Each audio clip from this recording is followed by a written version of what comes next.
मैं हूँ खिलजी। मैंने ही नालंदा जलाया था ताकि यहाँ के लोग अपन पढ़ रहें और उन पे राज करने में आसानी हो। तो वीडियो को पूरा देखें और चैनल को सब्सक्राइब कर लीजिए।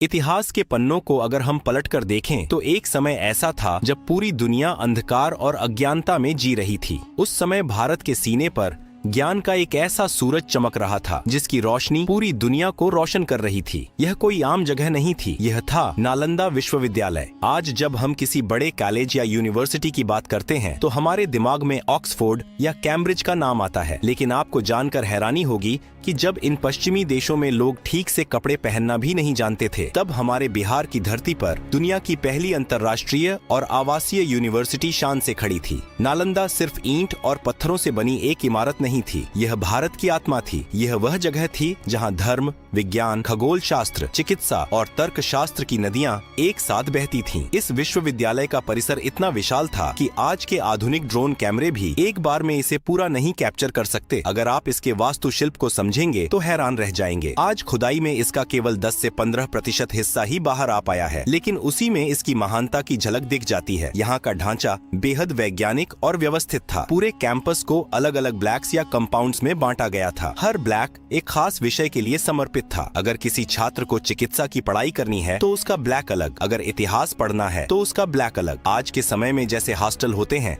वैसे ही वहाँ छात्रों के रहने की बेहतरीन व्यवस्था थी। कमरों का निर्माण कुछ इस तरह किया गया था कि प्राकृतिक रोशनी और हवा हमेशा बनी रहे। कुछ बड़े कमरे थे जहाँ 30 से 35 छात्र एक साथ रह सकते थे, तो कुछ सिंगल सीटर कमरे भी थे जो विशेष ध्यान और अध्ययन के लिए बने थे। सुरक्षा और अनुशासन का स्तर यह था कि हर हॉस्टल ब्लॉक का एक मुख्य द्वार होता था और अंदर पानी की सुविधा के लिए हर प्रांगण में अपना एक अलग कुआं होता था। छात्रों को पानी पीने के बहाने बाहर भटकने की इजाजत नहीं थी। हर ब्लॉक में एक ऊंचा चबूतरा या सिंहासन नुमा जगह होती थी जहाँ से आचार्य बैठकर शिक्षा देते थे और छात्र नीचे जमीन पर पूरी श्रद्धा के साथ बैठकर ज्ञान ग्रहण करते थे। जो छात्र सीनियर होते थे या जो ध्यान में गहरे उतरना चाहते थे, उनके लिए अलग से छोटी गुफाओं जैसी संरचनाएं बनी थीं। लेकिन नालंदा में प्रवेश पाना कोई बच्चों का खेल नहीं था। यह दुनिया की इकलौती ऐसी यूनिवर्सिटी थी जिसके द्वारपाल भी प्रकांड विद्वान हुआ करते थे। चीन, कोरिया, तिब्बत और तुर्की से जो छात्र मीलों का सफर तय करके यहाँ आते थे, उन्हें सबसे पहले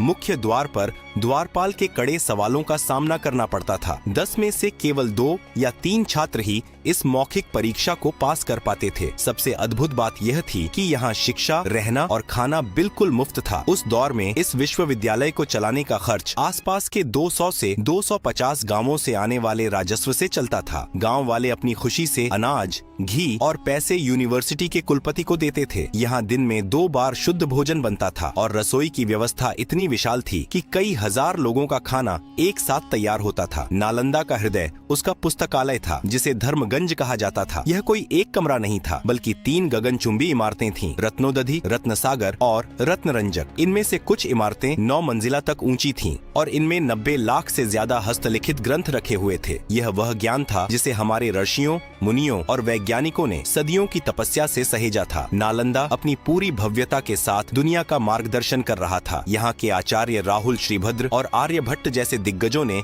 वह ज्ञान रचा जो आज के आधुनिक विज्ञान का आधार है। लेकिन वक्त का पहिया घूमने वाला था। भारत की इस पवित्र धरती पर एक ऐसा तूफान आने वाला था जिसे ज्ञान से नहीं बल्कि खून और आग से प्यार था। एक ऐसा शख्स भारत की तरफ कदम बढ़ा चुका था जो इतिहास के पन्नों में क्रूरता का दूसरा नाम बनने वाला था। उसका नाम था बख्तियार खिलजी। साल 1193 ईस्वी का वह दौर जब भारत की हवाओं में बारूद और खून की गंध घुलने लगी थी। यह कहानी उसी काले अध्याय की है जब भारत की धरती पर एक ऐसे खूंखार इंसान ने कदम रखा जिसकी महत्वाकांक्षा की कोई सीमा नहीं थी। उसका नाम था बख्तियार खिलजी। अफगानिस्तान के एक कबीले से आया यह शख्स दिल्ली सल्तनत में अपनी धाक जमाना चाहता था। उसे सत्ता की भूख थी, लेकिन दिल्ली में उसे वह रुतबा और ओहदा नहीं मिला जिसकी वह उम्मीद कर रहा था। हताश और बौखलाए हुए खिलजी ने अपनी ताकत का प्रदर्शन करने के लिए अवध और बिहार के छोटे और शांतिपूर्ण इलाकों को अपना निशाना बनाना शुरू कर दिया। जहाँ भी उसके घोड़ों के टाप पड़ते वहाँ मौत और तबाही का मंजर छा जाता। लेकिन कुदरत का पहिया जब घूमता है तो बड़े बड़े सिकंदरों को घुटनों पर ला देता है। सत्ता के नशे में चूर और लाशों के ढेर पर अपना तख्त बिछाने वाले इस बख्तियार खिलजी को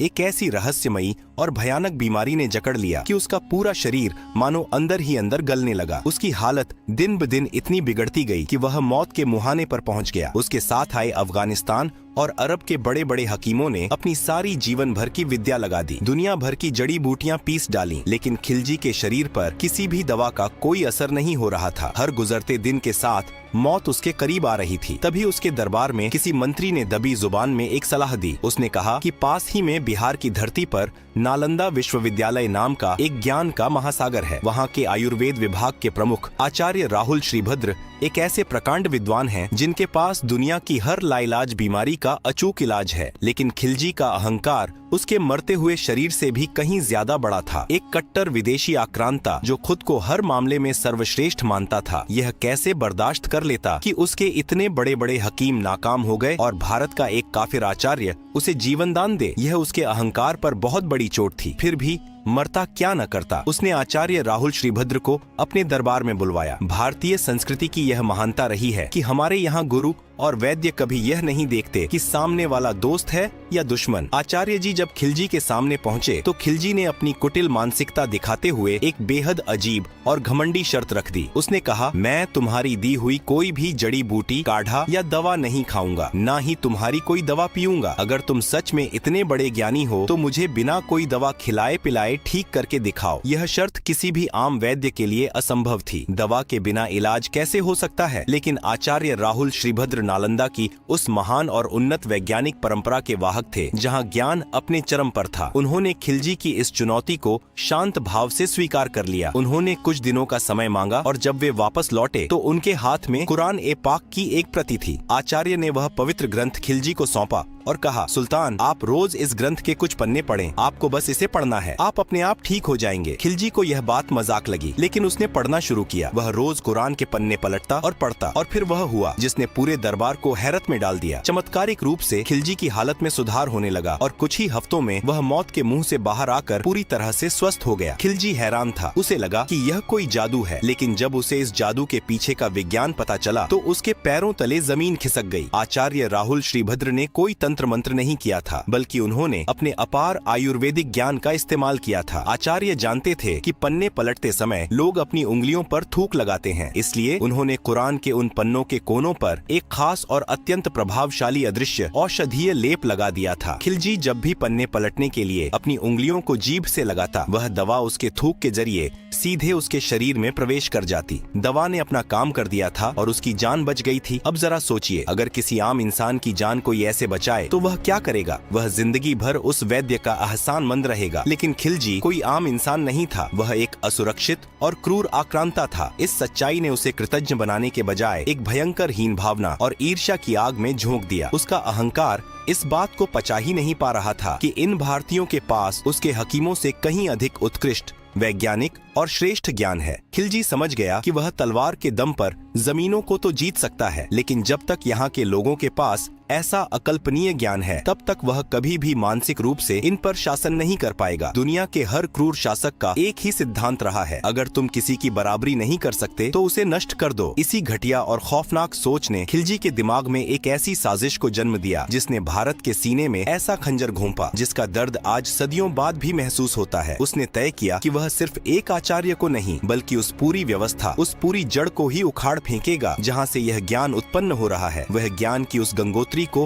खून से लाल करने के लिए निकल पड़ा। बख्तियार खिलजी के अंदर सुलग रही हीन भावना और ईर्ष्या की आग अब एक भयंकर ज्वालामुखी का रूप ले चुकी थी। वह यह बात अच्छी तरह समझ गया था कि भारत की असली ताकत उसके राजाओं की तलवारों में नहीं, बल्कि उसके ऋषियों, मुनियों और आचार्यों के मस्तिष्कों में बसती है। जब तक नालंदा जैसी जगह आबाद हैं, तब तक वह और उसके जैसे आक्रांता कभी भी भारतीयों के मनों पर राज्य नहीं कर पाएंगे। एक असुरक्षित शासक जब अपनी बौद्धिक हार मान लेता है तो वह सबसे पहले उस समाज की जड़ों पर कुल्हाड़ी मारता है, और खिलजी ने भी यही खौफनाक रास्ता चुना। साल 1193 ईस्वी का वह काला दिन जब खिलजी की बर्बर सेना ने नालंदा के उस शांत पवित्र और निहत्थे परिसर पर धावा बोल दिया। यह कोई युद्ध नहीं था, क्योंकि सामने लड़ने वाले कोई सैनिक नहीं थे। वहाँ सिर्फ ध्यान मग्न बौद्ध भिक्षु, वेद पढ़ते ब्राह्मण और चिकित्सा से लेकर खगोल शास्त्र तक की गुत्थियां सुलझा रहे निहत्थे छात्र थे। जो हाथ केवल कलम पकड़ना जानते थे, उन्हें खिलजी की सेना ने बेरहमी से काट डाला। हजारों आचार्यों और छात्रों का बेरहमी से कत्लेआम किया गया। पूरे नालंदा परिसर की फर्श, जो कभी ज्ञान की चर्चाओं से गूंजती थी, अब बेगुनाह विद्वानों के खून से लाल हो चुकी थी। इंसानों को मारने के बाद खिलजी का शैतानी दिमाग अपनी असली मंजिल की तरफ मुड़ा, धर्मगंज। उसने आदेश दिया कि इस पूरे पुस्तकालय को आग के हवाले कर दिया जाए। 3 विशाल इमारतों में रखी 90 लाख से ज्यादा पांडुलिपियों में आग लगा दी गई। ये आग कोई 1 या 2 दिन नहीं, बल्कि पूरे 3 से 6 महीने तक सुलगती रही। अक्सर लोग हैरान होते हैं कि आग को बुझने में 6 महीने कैसे लग गए। क्या किताबें इतने लंबे समय तक जल सकती हैं? इसका वैज्ञानिक कारण यह है कि उस जमाने में आज के जैसे पतले कागज नहीं होते थे। हमारे पूर्वज अपना ज्ञान पेड़ की मोटी छालों, भोजपत्रों और ताड़ के पत्तों पर लिखते थे। जब इतनी भारी मात्रा में मोटी लकड़ियों और छालों का अंबार जलता है, तो वह राख बनने में महीनों का समय लेता है। आसमान काले धुएं से भर गया था और उस धुएं के साथ उड़ रहा था भारत का हजारों सालों का विज्ञान, आयुर्वेद, गणित और दर्शन शास्त्र। यह कोई साधारण आगजनी नहीं थी। आधुनिक इतिहासकार इसे सांस्कृतिक नरसंहार कहते हैं। किसी भी देश को अगर हमेशा के लिए अपना गुलाम बनाना हो, तो सबसे पहले उसकी याददाश्त मिटा दो, उसका इतिहास जला दो। जब एक समाज अपने गौरवशाली अतीत को भूल जाता है, तो वह खुद को हीन समझने लगता है और हमलावर की संस्कृति को श्रेष्ठ मानकर मानसिक रूप से उसका गुलाम बन जाता है। किताबों को जलाने की यह कुत्सित रणनीति दुनिया के हर क्रूर शासक ने अपनाई है। अगर हम वैश्विक इतिहास के पन्ने पलटें, तो पाएंगे कि खिलजी अकेला ऐसा पागल नहीं था। जब मंगोलों ने पर्शिया पर हमला किया था, तो उन्होंने 1258 ईस्वी में बगदाद के मशहूर हाउस ऑफ विजडम को भी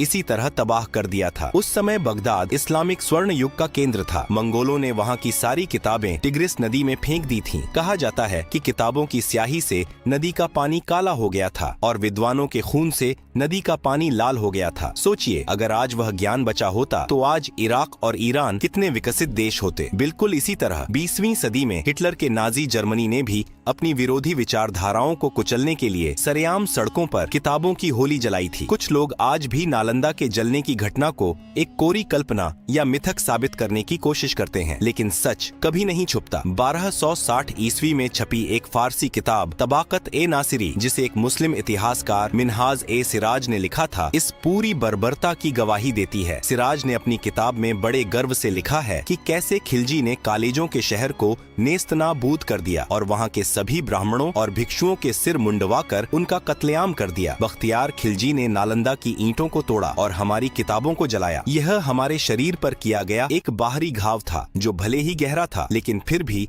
हम उससे उबर सकते थे। लेकिन भारत के ज्ञान पर सबसे खतरनाक और मीठा जहर अब भी आना बाकी था। एक ऐसा हमला जो हथियारों से नहीं, बल्कि एक सिस्टम से होने वाला था। एक ऐसा शख्स जो सूट बूट पहनकर आने वाला था और हमारे दिमागों को हमेशा के लिए गुलाम बनाने वाला था। बख्तियार खिलजी ने नालंदा की ईंटों को तोड़ा और हमारी 90 लाख किताबों की चिता जलाई। यह हमारे शरीर पर किया गया एक बाहरी और बेहद क्रूर घाव था, जिसका दर्द सदियों तक रहा। खिलजी जैसे कई और आक्रांता आए, जिन्होंने तलवारों के दम पर मंदिरों, विश्वविद्यालयों और पुस्तकालयों को मटियामेट किया, लेकिन फिर भी भारत की आत्मा पूरी तरह से नहीं मरी थी। गांवों और कस्बों में फैले हजारों गुरुकुल और स्थानीय पाठशालाएं उस राख के ढेर में भी हमारी संस्कृति और वेदों की जड़ों को सींच रहे थे। लेकिन फिर द्वार बदला और भारत की धरती पर 19वीं सदी में एक नया दुश्मन आया। यह दुश्मन पहले वालों की तरह खून से सनी तलवार लेकर घोड़े पर सवार होकर नहीं आया था। यह दुश्मन सूट बूट पहने, चेहरे पर एक सभ्य मुस्कान लिए और हाथों में कानून की किताबें लेकर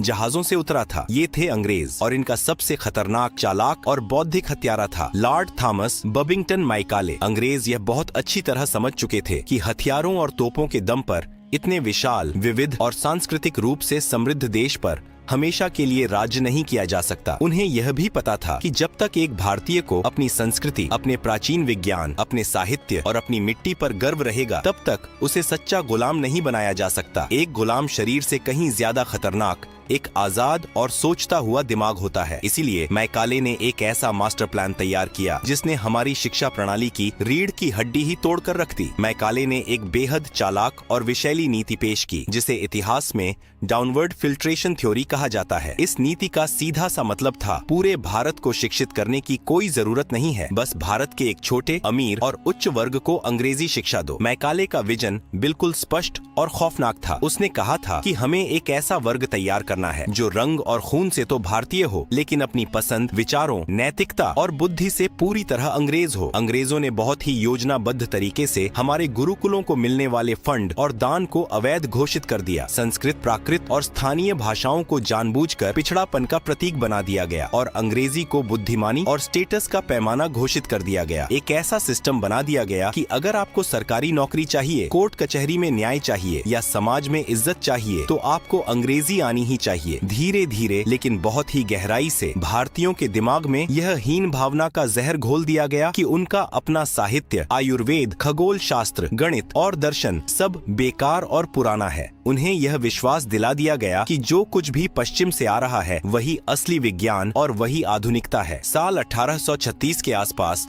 लॉर्ड मैकाले ने अपने पिता को लिखे एक पत्र में बड़े ही घमंड के साथ इस बात का जिक्र किया था कि अगर हमारी शिक्षा नीति इसी तरह लागू रही तो मुझे पूरा विश्वास है कि आने वाले 30 सालों में बंगाल के उच्च वर्ग में कोई भी सच्चा मूर्ति पूजक या अपनी संस्कृति से जुड़ा इंसान नहीं बचेगा। जरा सोचिए, खिलजी ने तो धर्मगंज की सिर्फ इमारतों और पन्नों को जलाया था, लेकिन मैकाले की इस शिक्षा नीति ने तो करोड़ों भारतीयों के दिमागों को ही जलाकर राख कर दिया। सदियों की इस मानसिक प्रोग्रामिंग का ही नतीजा है कि आज इतने सालों की आजादी के बाद भी हमारे समाज में यह हीन भावना गहराई तक बैठी है। आज भी हम फर्राटेदार अंग्रेजी बोलने वाले को स्वतः ही ज्ञानी मान लेते हैं और अपनी मातृभाषा बोलने वाले को कमतर आंकते हैं। हमारी अपनी पारंपरिक विद्याएं सिकुड़ कर रह गईं और हम विदेशी ज्ञान के मोहताज बन गए। उस प्राचीन दौर में ज्ञान को बचाना इसलिए मुश्किल था क्योंकि किताबें कागज, भोजपत्रों और पेड़ों की छालों पर लिखी थीं, जिन्हें कोई भी क्रूर शासक आसानी से आग लगा सकता था। लेकिन आज हम एक डिजिटल युग में जी रहे हैं। आज हमारे पास अपने ज्ञान, अपने दस्तावेजों और अपने प्राचीन ग्रंथों को डिजिटल फॉर्मेट में हमेशा हमेशा के लिए सुरक्षित करने की तकनीक मौजूद है। आज कोई भी नया खिलजी आकर